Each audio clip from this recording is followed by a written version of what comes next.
Good morning.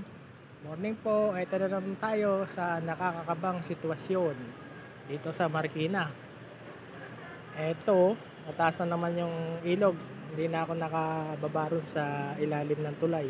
May tubig na yun. Dito, natatanaw ko ay nasa 17.3 meter yung water level ngayon ng ilog. Bilis tumaas.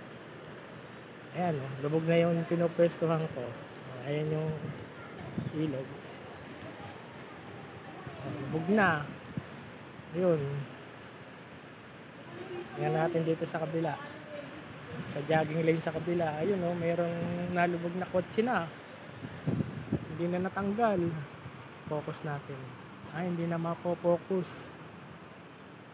Naiiwan. Hindi na natanggal. Ang bilis kasi tumaas ng tubig eh. Ayan. Ayan na oh. Ito na yung tubig oh. Nandito ako nakasilong sa Senior Pavilion. Dito lang ako para nakasilong. Hindi tayo mabasa ng ulan. Ito ngayon ang sitwasyon dito sa Marikina. Ito yung sa parking. Ayun oh, nakaparada pa rin yung kulay pula na nalubog nung nakaraang bagyo. Di pa rin inatanggal dito. Taas. O yung tubig, andito na oh. Sa may tapat ko.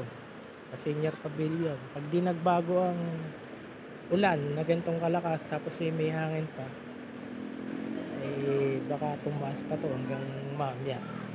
Sana wag naman. Okay. Muna tayo sa ating update dito sa Marikina River. Okay, bantay muna ako.